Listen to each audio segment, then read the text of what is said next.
आणि आता पाहणार आहोत सविस्तर बातमीपत्र। शिवसेना समन्वय समितीच्या कोर कमिटीची बैठक सुरू आहे। दीपक केसरकरांच्या रामटेक या बंगल्यावर ही बैठक होणार आहे। पक्ष बांधणी धोरणात्मक निर्णयांसाठी या बैठकीचं आयोजन करण्यात आलेलं आहे। राज्यातील राजकीय घडामोडींवर ही बैठकीत चर्चा होणार आहे। खासदार गजानन कीर्तिकर उपस्थितांना मार्गदर्शन करतील, तर प्रमुख नेते, खासदार आणि मंत्री या बैठकीला उपस्थित राहणार आहेत।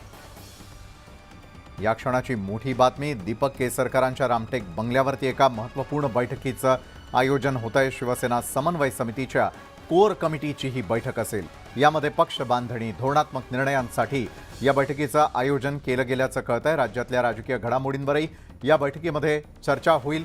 खासदार गजानन कीर्तिकर उपस्थितांना या बैठकीदरम्यान मार्गदर्शन करणार आहेत। शरद पवारांच्या राष्ट्रवादीमध्ये दोन गट पडलेले आहेत। अजित पवारांनी राष्ट्रीय अध्यक्ष शरद पवार असल्याचं काल भर पत्रकार परिषदेत स्पष्ट केलं आणि त्यानंतर आता शरद पवारांनी माझा फोटो परवानगीनंच वापरावा असं ठणकावून सांगितलंय। ज्यांनी माझ्या विचारांशी द्रोह केला, ज्यांच्याशी माझा आता वैचारिक मतभेद आहे, त्यांनी माझा फोटो वापरू नका असं जाहीर आवाहन शरद पवारांनी केलंय।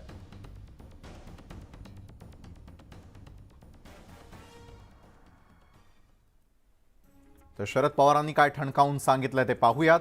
माझा फोटो माझ्या परवानगीनंच वापरावा, ज्यांनी माझ्या विचारांशी द्रोह केलाय, ज्यांच्याशी माझा आता वैचारिक मतभेद आहे, जिवंतपणी माझा फोटो कुणी वापरावा हा माझा अधिकार आहे। त्यामुळे मी ज्या पक्षाचा राष्ट्रीय अध्यक्ष आहे, ज्याचे प्रदेशाध्यक्ष जयंत पाटील आहेत, त्या पक्षानं माझा फोटो वापरावा, अन्य कुणीही माझा फोटो वापरू नये असं शरद पवारांनी ठणकावून सांगितलंय। वळूयात पुढच्या बातमीकडे। राष्ट्रवादीच्या नव्या पक्ष कार्यालयाचं उद्घाटन करण्यात आलेलं आहे। मंत्रालयासमोरील A5 या बंगल्याजवळ नवं कार्यालय असणार आहे। हे कार्यालय सुरुवातीपासूनच वादात सापडणार असल्याची शक्यता देखील वर्तवली जाते आहे। राष्ट्रवादीचे अध्यक्ष शरद पवार यांनी त्यांचे फोटो न वापरण्याचं आवाहन केलेलं होतं, मात्र आवाहन केल्यानंतरही अजित पवारांच्या कार्यालयामध्ये शरद पवारांचे फोटो लावण्यात आल्याचं आता समोर आलेलं आहे।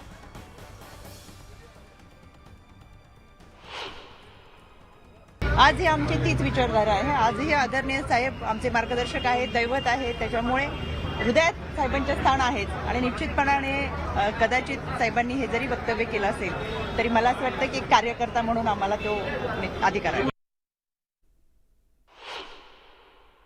पवार साहेब आता शेवटी ज्येष्ठ नेते आहेत, त्यांनी जो आदेश दिला असेल तो शिरसावंद्य मानून आम्ही पुढे काम करू। मात्र ते हृदयात आहेत प्रत्येकाच्या आणि शेवटी आमचे गॉडफादर आहेत सर्वांचे आणि राष्ट्रीय अध्यक्षपद तेच आहे। साहेबांनी जरी म्हटलं असेल तर शेवटी वडील मुलाला म्हणतातच ना, तू हे करू नको, पण ते फोटो हृदयातले कसे काढतील? हृदयात तर पवार साहेबच आहेत ना आमचे। त्याच्यामुळं साहेबांनी जे आदेश दिला असेल तो शिरसावंद्य म्हणून आम्ही पुढे चालू।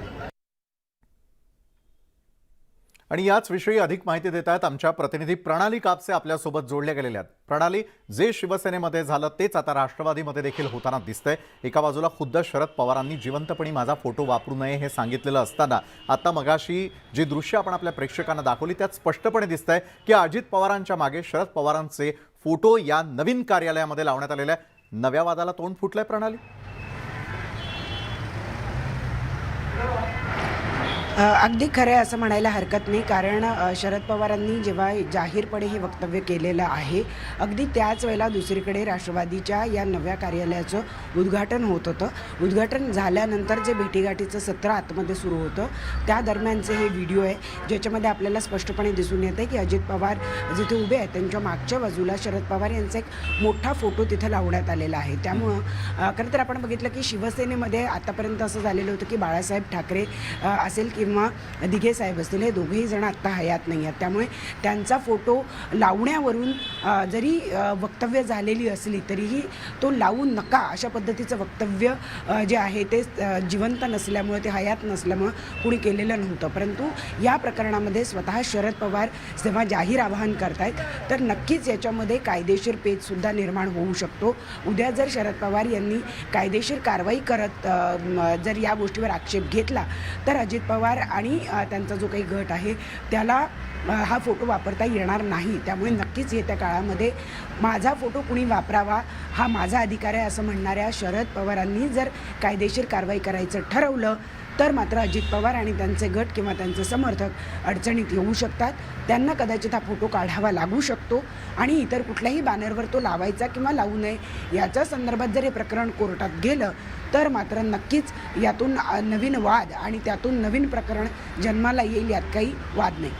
नक्कीच प्रणाली, राजकीय घडामोडींवरती तुमचं देखील लक्ष अशाच प्रकारे असू द्या. तुर्तास दिलेल्या माहितीसाठी धन्यवाद. तर एका बाजूला राष्ट्रवादीमध्ये उभी फूट पडलेली पाहायला मिळते, तर दुसरीकडे आता फोटोवरून नवा वाद सुरू झालाय.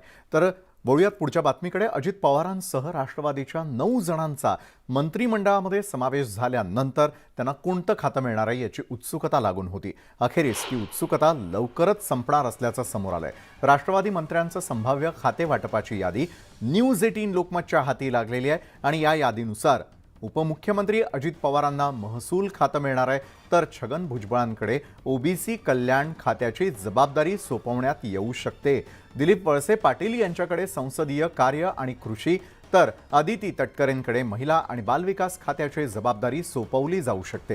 ही यादी राज्यपालांच्या मंजुरीसाठी राजभवनाकडे पाठवल्याची माहिती देखील समोर येते.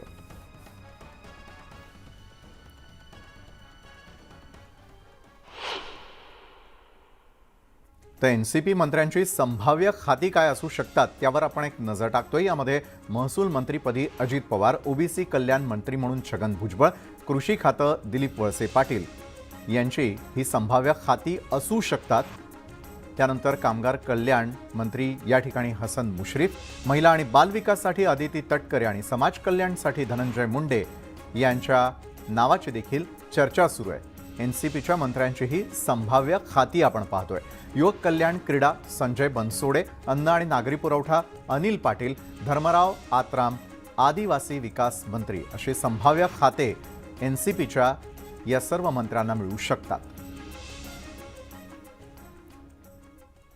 मुख्यमंत्री एकनाथ शिंदे हे राज्य मंत्रिमंडळाचा आणखी एकदा विस्तार केल्यानंतरच एकत्रितपणे खाते वाटप जाहीर करतील की आधी राष्ट्रवादी काँग्रेसच्या मंत्र्यांचं खाते वाटप जाहीर केलं जाईल, याबाबतचा पेच मुख्यमंत्री एकनाथ शिंदे कसा सोडवतात याबाबत आता उत्सुकता आहे. 2-3 दिवसात विस्तार करून एकत्रित खाते वाटपाचा तोडगा निघेल अशी चर्चा आहे. खाते वाटपाचा निर्णय मुख्यमंत्री घेतील असं सुधीर मुनगंटीवार आणि चंद्रशेखर बावनकुळेंनी स्पष्ट केलंय. काही महत्त्वाच्या कामामुळे खातेवाटप काही क्षणासाठी थांबलाय, तेही खातेवाटप होईल आणि खाती वाटली नाही म्हणून आता ते खातं निराधार झालंय, अनाथ आहे असं नाही. ती खाती मुख्यमंत्री महोदय, उपमुख्यमंत्री महोदय आणि आम्ही सर्व मंत्री सांभाळतोय. जेवढं जास्तीत जास्त लोक जुळतील आणि वेगवेगळ्या विचारधारेचे वेगवेगळ्या पक्षाचे लोक जेव्हा एका विचारधारेला जुळतात तेव्हा देश हेच समोर ठेवून, महाराष्ट्राचे हित समोर ठेवून, देशाचे हित समोर ठेवून, हेच समोर ठेवून, महाराष्ट्राचे हित समोर ठेवून, देशाचे हित समोर ठेवून काही गोष्टी जीवनामध्ये कॉम्प्रोमाइज कराव्या लागतात.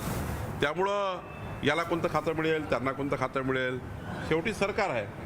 सरकार हे तिघही नेते जे आहेत, देवेंद्रजी, एकनाथजी आणि माननीय अजित पवार साहेब, हे दोघंही तिघही नेते आमचे इफिशियंट नेते आहेत आणि मला वाटतं कुठलं खातं कोणाला देण्यापेक्षा हे सरकार मजबूतीने चाललं पाहिजे.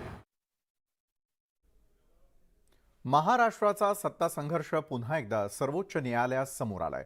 शिवसेना उद्धव ठाकरे गटाचे आमदार सुनील प्रभू यांनी न्यायालयामध्ये याचिका दाखल केली आहे. एकनाथ शिंदे यांच्या नेतृत्वाखालील बंडखोर आमदारांविरुद्ध अपात्रतेची कारवाई तातडीनं व्हावी यासाठी ही याचिका दाखल करण्यात आली आहे. या 16 आमदारांवर कारवाईसाठी विधानसभा अध्यक्षांना निर्देश देण्यात यावे यासाठी सुनील प्रभूंनी ही याचिका दाखल केली आहे. दरम्यान यानंतर चंद्रशेखर बावनकुळेंनी ठाकरे गटाला प्रत्युत्तर दिलंय. राहुल नार्वेकर नियमानुसार निर्णय घेणार असल्याचं देखील त्यांनी म्हटलंय. सर, अजित पवारांसह इतर जे 9 मंत्री शपथ घेतलेले आहेत त्यांना अपात्र करा अशा पद्धतीचं पत्र जयंत पाटलांनी तुम्हाला दिलेलं पक्षाचे अध्यक्ष म्हणून. आता तुम्हाला ठरवावं लागणार आहे की पक्ष कुणाचा, चिन्ह कुणाकडे आहे, संख्याबळ कुणाकडे. किती दिवसांमध्ये ही सगळी प्रक्रिया होऊ शकते?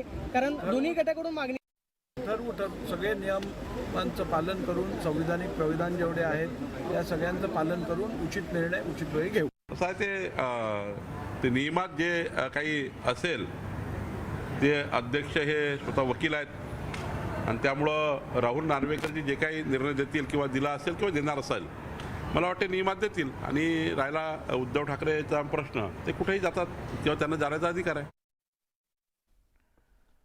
विधानसभा अध्यक्ष राहुल नार्वेकरांनी अजित पवारांचा विरोधी पक्षनेतेपदाचा राजीनामा स्वीकार केला असल्याची माहिती दिली आहे. राज्यामध्ये सध्या विरोधी पक्षनेते पद रिक्त असल्याची माहिती नार्वेकरांनी दिली. तर दुसरीकडे 16 आमदार अपात्रतेवर राहुल नार्वेकरांनी आम्ही कायद्यानुसार काम करत असून नियमानुसार आम्ही निर्णय घेणार असल्याचं त्यांनी म्हटलंय. तर सुप्रिया सुळेंनी कुठलंही पिटिशन दाखल केलं नसल्याची माहिती त्यांनी दिली. विधानसभा सेशन के पहले हो पाएगा. विरोधी पक्षनेत्यांचा राजीनामा मी स्वीकारला असल्यामुळे विधानसभेच्या विरोधी पक्षनेत्याचं ऑफिस रिकामं आहे.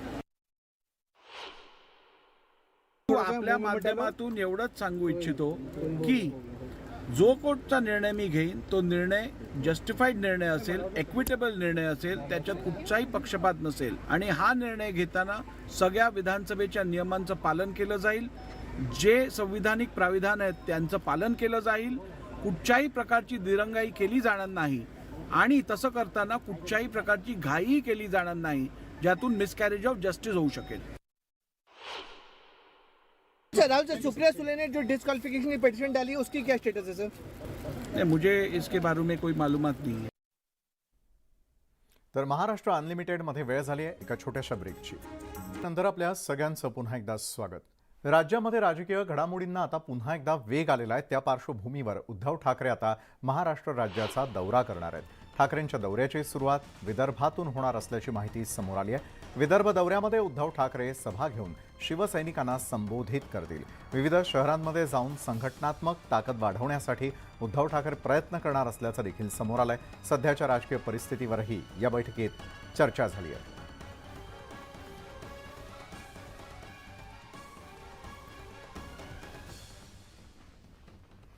मुंबई महानगरपालिकेच्या अभियंत्याला केलेल्या मारहाण प्रकरणी अनिल परबांना दिलासा मिळालाय. 6 जुलैपर्यंत परबांना दिलासा देण्यात आलेला आहे. मुंबई सत्र न्यायालयानं अनिल परब यांच्यासह स्नेहा साटम, दीपक गुटकर, दिनेश कुबल, संदीप शिवलकर, चंद्रशेखर वाईंगणकर यांनाही दिलासा मिळालाय.